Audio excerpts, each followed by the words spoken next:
And welcome to Pulp Mythos. I'm Brian here with Larry, and we're discussing Mare of Easttown, episode number 5, titled Illusions.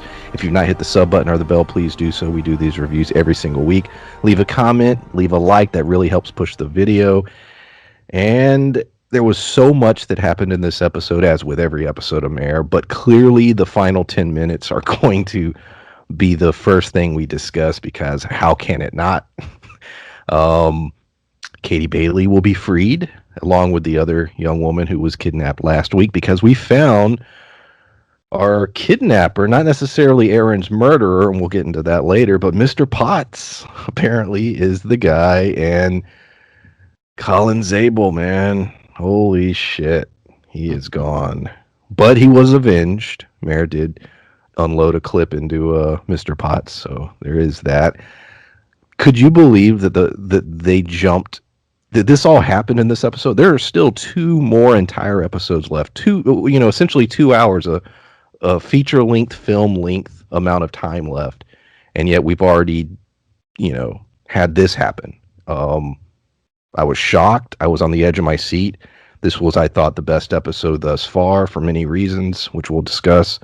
Were you as shocked as I was? And can you believe that they killed off our guy, man? Killed off Mr. Zabel. Yeah, I was absolutely shocked, because it was one of those, you don't expect it this early with 2 episodes left at that. That Colin Zabel, and if anyone was going to die, I thought he'd be the last person. Because he's kind of, in a big way, they make him out to be your comic relief, because he's been shown to be incredibly inept at what he does. But yeah, that was just out of nowhere, and I find it odd that Mare trusts him to be the one with the only one with a gun at this point in the investigation. It was so sad, because they spent this entire episode really showing off his inability to function well in his job around people. I mean, it's almost tragic in the way it was portrayed, because we knew about his fiance leaving him. The whole dinner scene was sort of sad, because he legitimately liked Mare, mm-hmm. and she was just sort of using him. And there's even the scene where he gets his meal, and he goes to eat, and like a little piece falls, and he just sort of looks at it like, oops, and continues on. And then the whole thing about wanting to sample her food, I don't know, you feel really bad for the guy. You're like, man, he can't quite, he tries so hard, and yet he fails. And then even how he reveals how he solved that case he's known for, he didn't solve it at all. Some other guy did, and he sort of took his work. And then this all leads to that finale, and we know this is going to crush his mom, and it's really sad when you really sit back and think about the story arc of the character. Yeah, like you said, it'll crush his mom, and and she'll probably blame Mare. So Mare's probably going to get chewed at again, which we've seen plenty in this series. It's just like I don't know. It was at a point where it felt like we were definitely going to get more of the character, because he was starting to come out of his shell, and he's decided that he was gonna do things differently. At this point, like he said, he's like, I played it safe my entire life, and what has that ever gotten me? Even that line was tragic by the end. Yeah. So it was, like you said, sad and surprising to see this character go so early. Evan Peters, he was a man of many faces, and he was able to pull off so many different kinds of characters, and he did a great job with this one. I was joking before we recorded. I was like, maybe he was like, all right, I can do this show, but I got to get to the set of American Horror Story, so I can only do a few episodes. I won't be able to do the whole thing. But yeah, I was legit shocked by that. Yeah, It's rare that a show shocks me in that way, where I'm just like, I would have never ever guessed the last 10 minutes. Yeah, honestly, no, because the thing is, I honestly thought that if this show got a season 2, he'd be a part of it, and it'd be the sort of thing where he realized he wasn't very good, but he transferred to their department, because he takes a liking to Mare and the town, I expected him to be a character that was around roughly as long as the show was going. He even gave her the kiss before they go off on their mission. It was very.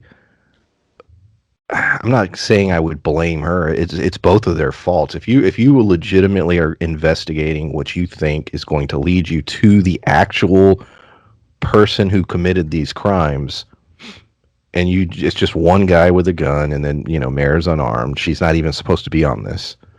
Um, they had the addresses. They knew, you know what I mean? Like, why didn't they take more people? The whole thing, I was like, well, what are you doing? It was sort of like the end. That whole sequence reminded me a little bit of Silence of the Lambs when Clarice goes to the house at the end. She's just by herself, and then it turns into sort of a game of cat and mouse in a dirty ass looking house. Right. Had a lot of those vibes in it. Yeah, it was like you said, it's odd that they decided to, just have one person with a gun. They didn't seem very well prepared for, what could be. Like you said, this is a person that's been clearly been kidnapping people and potentially murdering them as far as they know. And they only brought one gun with them, one gun between them, and let the most inept person have it is the thing. But clearly, like it seems to me like there's got to be a lot more to this, because what'd you say the killer's name was again? Like, I didn't even look it up. I think you'd have to look it up to know almost. Mr. Potts. Mr. Potts. They called him Mr. Potts. Yeah, multiple times. There's got to be more to this too, because I don't recall seeing Mr. Potts in any previous episodes. Do you remember seeing him ever? No, not at all. Let's go into that. This episode spent a lot of time throwing some questions towards certain characters, seeming to take our minds off other characters, and then of course the big final 10 minutes. But there was so let's go to Billy. Let's talk about Billy. Billy and John Ross, who are, I guess, related to Kenny. So they're having dinner one evening, and the topic comes up that Aaron lived with Billy for a short amount of time. He tried to play it off like it was, a couple weeks, when in fact it was months. Mare clearly was asking a lot of questions. She seemed curious about when, he said 3 years ago. She kept looking at his beer, which led me to believe, she's going to try and take a DNA sample and see if the child is his. That's where my mind went with that.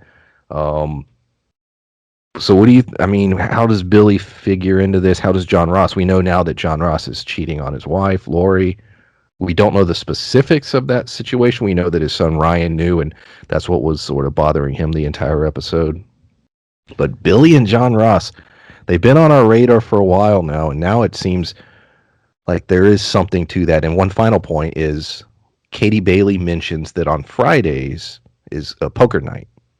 And that's the time that he gags and, chains up the girls in the basement so that nobody can hear.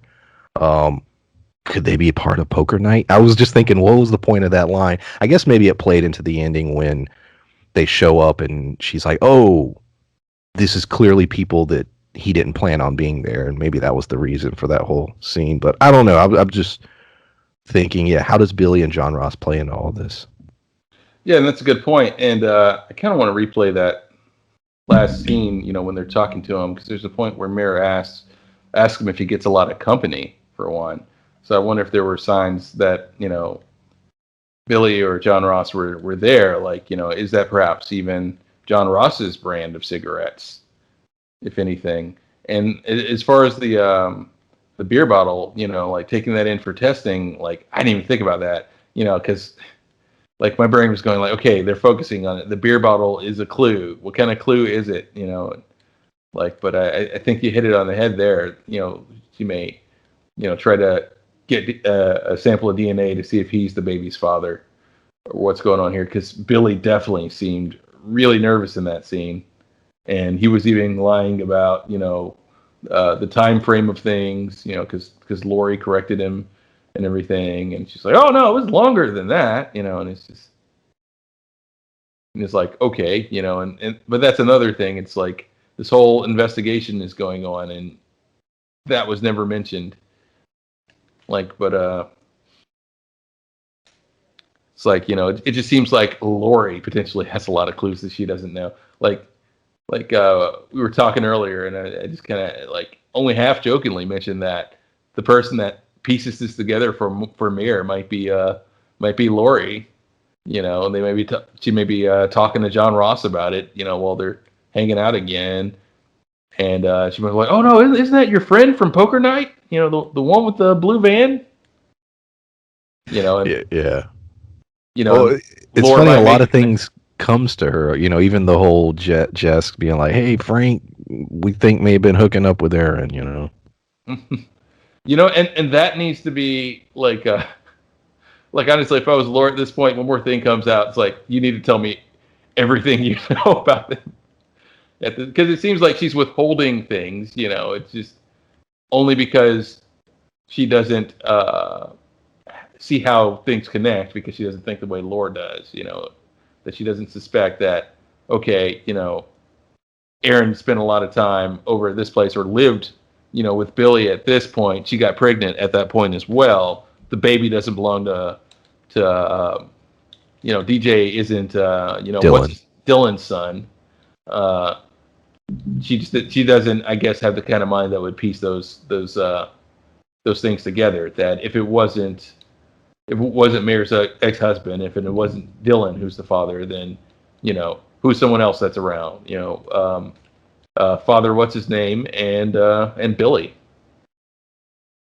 Yeah, let's go into Deacon Mark this episode. So it seemed to be throwing, Billy in the limelight this week. Like, could it be Billy? And it seemed to be trying to take our attention away from Deacon Mark. We have a scene where he's out getting some food, and some young people are like, "Hey, that's the guy that did, XYZ," and they come out and they whoop his ass. And then he breaks down and cries to Father Dan and basically says, "Yes, I did meet Erin that night. I was trying to help her. I took her bike, but I had nothing to do with her murder. She got out of the car because of the allegations in the past. He was afraid he'd be, you know, seen as the one who, committed the crime." It seemed like they were really trying really hard to take our attention away from him. In my eyes, he's still a suspect. He's still on the list. But we know for a fact now that he did. I mean, we knew with the bike, but yes, he had interactions with Aaron that night. What do you think as far as the suspicion? Did it also sort of feel like the show was really trying hard to take our suspicion away from him? Yeah, it seems like they tried fairly hard, but I'm still suspicious for one because it's a situation where, given the allegations there, why would he have driven? Why would he have driven her to just some random spot, like wherever it is that he said? I can't remember the point that he drove her to. Some She was, park, yeah. It yeah, was the Yeah, I think it was the one she was killed at. But also keep in mind this would have been like at midnight. yeah, exactly. A park. He drove her out to a park at midnight. So either he's guilty of this, or in my mind, he's guilty of what he's previously been accused of, and was expecting something, if anything, because it's like, what priest in his right mind would do that? Just Yeah, anybody like that's insane. This girl is a teenager. child. Yeah, and Yeah, you're like, "Hey, I need you to take me to some park at midnight, and all these horrible things have happened to me tonight." And he's just like, "Yeah, sure." yeah, right. It's crazy. So he's guilty of something. Or at least he could have, would have called Father Dan or somebody else and like, "Hey, come with me." And let's try and Erin's in trouble and let's help her. And yeah, it's just sketchy as hell, the whole thing. Yeah, it really is. So he's involved in some way, or at the very least, he's guilty of his previous crime. Previous thing he was accused of, um, which is why he did what he did. Because like you said, no, like we were saying before earlier, no one in their right mind would do that. So he is suspicious. He's not the killer, I'm sure, but he is suspicious. I still think it's John Ross. because John Ross is, loosely tied to everything. Another character that a lot of suspicion was thrown on this episode was Dylan. We thought after Dylan was shot by Kenny, it seemed like, yeah, Dylan had nothing to do with anything. It just seemed too obvious. But now it's like, whoa, wait a minute. What the hell is going on? So Dylan gets one of his friends, and he goes to pick up Jess. They go pick up, they know where Aaron's journals are. Jess was keeping this a secret. They take them, they burn them. Now she clearly took something and put it in her pocket, which I'm sure will play a major role later, some kind of information. What the hell is Dylan doing? His girlfriend, confronted him basically saying, I know that you went out that night. You were not at the house. Where were you? And he tells her to go away. So Dylan has a secret as well. He was out that night. Everybody was out that night, man. Remember, Kenny was out that night. Let's go back before we jump all into Dylan. Let's go back to that first episode. Kenny came home clearly it looked like he had been drinking. He said he didn't go out that night. He went out that night. Dylan, now we know for a fact, it wasn't his girlfriend Brianna. He went out to do what? What is Jess hiding? Why are they burning the journals? We also know that Siobhan, there's no evidence in this episode to hint at her being in any way connected, but going back to the beginning, she was up, she seemed restless that evening, and we know that she was unobtainable for like 24 hours. She wasn't answering any calls, she wouldn't talk to her mom, and she just sort of disappeared. So there's still a lot of interesting things in terms of who was out that night. And obviously Deacon Mark, we know, in fact, met up with Aaron. Everybody was around. Everybody was off. So going on Dylan or any of those other things I said, what the hell's going on with these journals and Dylan? I feel like, again, like my money is still on John Ross, but I feel like Dylan is connected in some way. Like I think perhaps Dylan and his friend there, they may be running that website for one.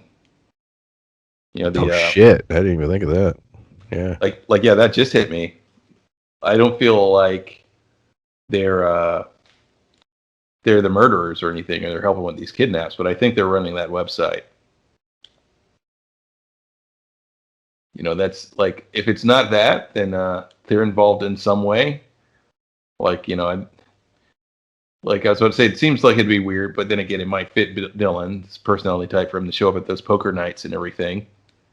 And, and that could be the thing, that could be the alibi for a lot of these characters, is that they were at that poker night, and that may be a thing that they find out, but I feel like that may be it for Dylan, that he's running the website, or heck, maybe even John Ross is running the website because, his wife's mentioned him cheating before. Well, it is, yeah, that's something like that's interesting. And would this also mean, in the last episode we had Dylan sort of embracing DJ and even sort of talking about his parents maybe possibly raising the kid and him being okay with that. Could there be a guilt thing there? Like he realizes that him and Aaron, maybe he was partially, not necessarily was the killer, but was responsible for leading her to where she ended up. If he in fact did do it or is directly responsible for the murder, he's cold as hell. Because if you go back and look at everything he's said and done since it's happened, it's like, whoa, this guy is a psychopath. But I don't know. Dylan's up to some shady shit. I don't necessarily think he's the killer, but he's definitely up to something probably criminal. Yeah, I have to agree with that. It's he's definitely responsible for, like, he's definitely doing something shady, potentially criminal, but I don't think he's the killer. I think it's something like that. He's running that website, or maybe, you always see him and his friends, smoking something, or or maybe there's something that incriminates him, and it might just be something it says something about his drug use, potentially, or something else he's done. But I don't feel that he's the killer. We have some more stuff with some Siobhan stuff. We have a couple different scenes with her. We have the one with Frank, her father, and him basically just trying to have a heart to heart conversation with her. We get one with her new girlfriend and talking about, um, her future plans, going to college, where she's going to go to college. And it all comes back to the video she's making about her brother Kevin. That plays a big role throughout the entire episode because Mare sees some of it. She's thinking about it throughout the episode, including in the final moments of the episode. These are part of memories and, part of Kevin. Uh, that's pretty much all she does in this episode. Like I said, there's nothing that's happened in the last 2 or 3 episodes that point the finger at her in any way. But I always go back to that first episode where it seems suspicious. Any thoughts on her or the importance maybe of this video? The video could just very well be something that connects with Mare, as a character. But it is interesting that they focus so much on it. Yeah. Yeah, it seems like it's going to play a role in at least a personal narrative, if anything. Like not the investigation, I'm sure, but it's going to be impactful in some way because we keep focusing on this video. Like I think the therapy session, one thing we revealed there is like it makes it seem like she's a little less at fault because they mentioned that Kevin used to like lash out and attack her and Siobhan. That he had a mood disorder. And that he would physically attack them. So, maybe Mare wasn't such a bad parent, but she feels like it just because she couldn't help him. It seems there was so much in that session. Not only the more reveals about Kevin, but about her father. Mm-hmm. And this gives us even bigger insight into Helen and the relationship between Mare and her mom. Which there's been some gaps there. I bring it up almost every week how shitty Mare is to her mom, but maybe deep down she blames her because we learned that her father took his own life. Yeah, and Kevin did as well. And there's this cycle in the family, and she's concerned that is it this a genetic thing? Will it carry over to Andrew? And I think there's some elements with her and her mom, and maybe that's partially why she's been so shitty to her at times. And they have a very complex relationship. Learning more and more about Mare's backstory, it completely changes the way I look at the first several episodes on how just her personality. Yeah, absolutely. It kind of does make the character make a lot more sense, and it colors, a lot of these relationships throughout a different lens. You see why they act a certain way. You see why they're, just. They're always because it seemed like they were fretting over Mare's grandson a little too much early on until you learn about his dad had this condition, and then you're like, oh, his grandfather had it too. It's like, so clearly it seems like it may be a genetic thing, and once you find out both of them committed suicide and everything, and and it makes the scene with Mare's mother where she's talking to Well, what's the boy son, Mare's grandson? What's his name again? They call him Drew, but it's Andrew. But Drew. Andrew's mother. Yeah, when they're talking to Andrew's mother, and Carrie, that's her name. Yeah, and Carrie's like just asking, "Why are you helping me?" Because and she mentions that she's afraid she's going to lose another. She just doesn't. She doesn't just mean Kevin. Kevin, her husband, and and Drew. Because she's lost more than one person in the past. So she's trying to teach her every way she can take care of him and look out for him. She's scared of losing him in the same way, and not just losing him in this custody battle. So we have some comedy in this episode. It's funny, the whole ending is so serious and dramatic, and then we've been going through all the potential who did what and a lot of really dark, heavy stuff, but then we have like comedy, and it's really well written comedy, and I laughed out loud, and it's even more, it helps you connect with these characters more. We have Betty Collins, not funny, dies. She like has a heart attack or whatever, crashes into a pole, which led to the whole opening of the episode where everyone's power was out. So she's dead now, and this is the person who's been reporting the peeping Tom and all the various things throughout the show. She's dead. They're at her little wake basically, and it was funny. Her husband is obligated to confess to an affair that he had with Helen. And the way it's shot, the way the whole thing plays, you have almost everyone in the damn show in that room, eating and reminiscing about Betty, and he's just like, yeah, me and Helen hooked up. Mara's laughing her ass off. They have the whole interaction in the car. Uh, I thought it was a great whole sequence. I think it reminded me, like, anybody familiar with the film Still Magnolias. It's like a film that has a lot of dark, serious stuff, and it's sad, but there's also a lot of comedy in it too.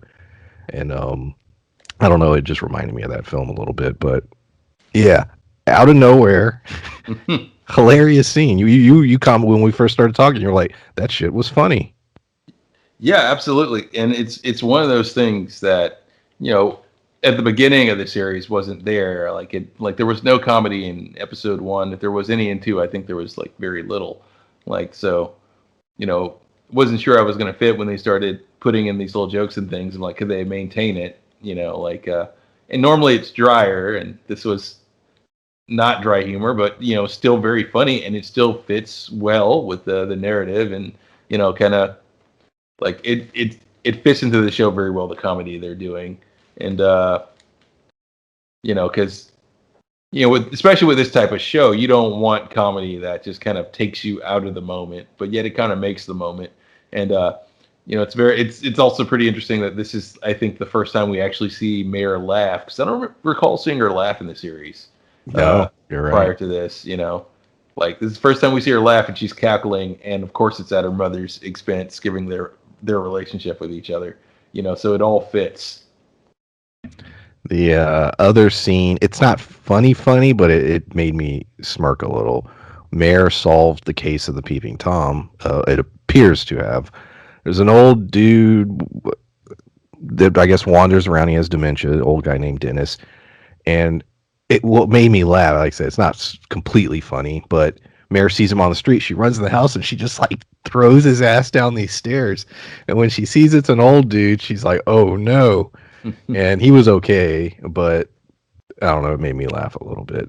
But it was funny because it sort of wrapped up that storyline as well. The whole going back to the Betty Collins thing. It's like, damn, they just sort of wrapped that whole thing up in this episode. But yeah, I don't know. Would you? It was an important scene in that it wrapped that up, but it also got Mare in trouble again. Yeah, and it brought in the heat that you're not supposed to be in this case. Now we see in the preview she's getting her badge back next week. It appears, potentially. But yeah, any thoughts on that at all? Yeah. Well, I think we said earlier that we thought that those were not connected. Like the peeping Tom thing was possibly something else, and it's like, but well, in the earlier episodes we've mentioned that, but yeah, it was a neat little way to wrap that up, and we got some closure on that one and we knew looking at the notebook that it was going to play into this episode, and it got me thinking again, like you said, the ways they try to throw you, because we were looking at that notebook and description, and then the peeping Tom finally showed up. I was like, oh, this guy's involved somehow, but it's like, no, it's like it's this old, it's an old man, and he's got dementia and everything, but like I don't, and it's like have we seen those characters before? That person and his wife. I don't think so. Not that I recall. Because and it isn't just that he goes out, because she talks about how he wanders off when she goes to sleep, but this man puts on like the thickest jacket that exists, puts over the hoodie, like he's in all black and everything. That's what that was the comedy to me. I was like, who the hell puts all that shit on? I guess it's cold there, so he does that. But we kept seeing. Remember, she's going back to like the first and second episode. She saw this figure in the shadows, and I'm assuming it was him. At least that's what it seems to be alluding to. Yeah, that's my assumption. Like you said, it does look suspicious as hell. But as you mentioned before, Mare herself is often wearing like a ton of jackets or coats. That's true. It's like, so I imagine it's just really cold out there. Still can't believe no more Evan Peters. He's gone. I guess we'll have to wait till American Horror Story to see him again. um, it should be this year. I know they're shooting. I don't know how far along they are. Double feature, the theme, odd theme, I think. But we'll see how it turns out. We will be watching and we will be covering that show, by the way. Um, I don't have a whole lot else. Is there any theories or anything plot wise that I missed that you wanted to talk about? I think I hit all the. Let me see. I think I hit all my theories in terms of suspects. Well, yeah, I just want to say that Billy is involved, but John Ross is behind all this. So yeah, every week we've been choosing. Yeah, Billy and John Ross. Because this week it seems to be saying Dylan, Billy are the two like big ones, and then we're trying to take everything away from Deacon Mark, but still questionable. It's John Ross. It's John Ross. So we would love to hear everyone else's theory as well. Who do you think it is? Were you as shocked as we were that Colin is gone? 2 more episodes. We still have 2 weeks left. A lot can happen in the next episode. This could be one of those situations where we don't get the true revelation till the end of the final episode. I don't know. So a lot can happen in the next 2 weeks. Oh, go ahead. I will say this much. I like the fact that he was completely gone from this episode. I'm worried about that because maybe it's the one thing I've said I didn't want to happen since episode 1. It could be Richard. It could be Richard. Yeah, it could be Richard. It's sort of a. You'll see. You haven't seen the thumbnail yet for this week. It's sort of mean to Colin, but it could be Richard. It could be. You're right. He wasn't in this episode at all, and I was thinking about that a little bit when I made the thumbnail. As I said, you'll see. But yeah. I hope it's not. I'll be disappointed if it is. Lori's just going to mention over dinner again and everything. And it's like, oh, it's just shame your friend was crazy and he was doing all that. I guess you guys are going to have dinner at play poker at Richard's house from now on, huh? And Richard will be involved in some way. It's like Friday night poker, boys.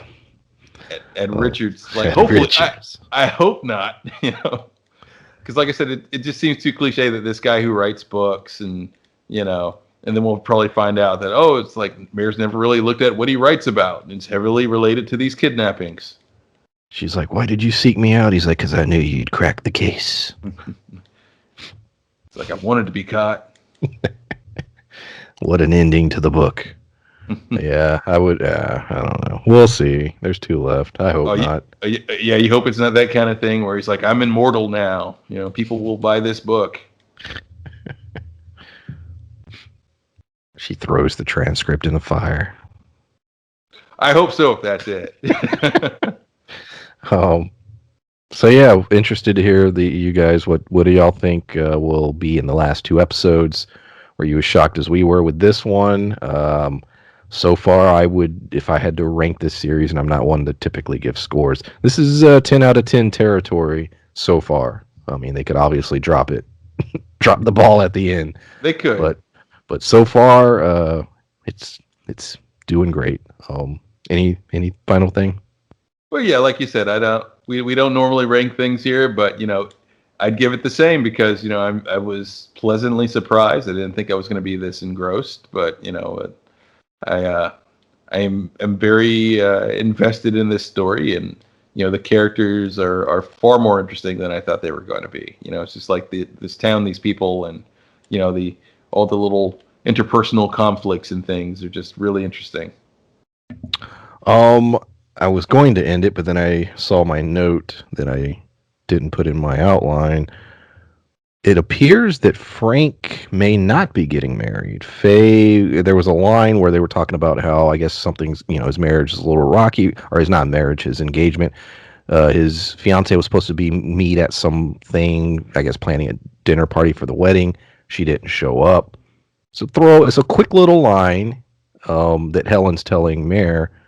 I think that's who it was, or was it Lori? I can't remember. But I'm not saying Frank is a suspect at all, but things keep coming up with him. Like, yet again, this could just tie into the Mare storyline. But do you think he could be hiding something, a relationship with Aaron, or some? We know he's not the father at this point. I'm just saying, a poker game implies that there were a number of people around the table with this gentleman. So that is true. So yeah, I'll leave it on that. In the audience, do y'all think that the poker game is a significant thing? Because I don't know, I do. Seems like it to me. Yeah. So yeah, we will. Like I said, we got 2 more weeks of this, and look forward to that. We will see y'all next time. Thanks for listening. Bye.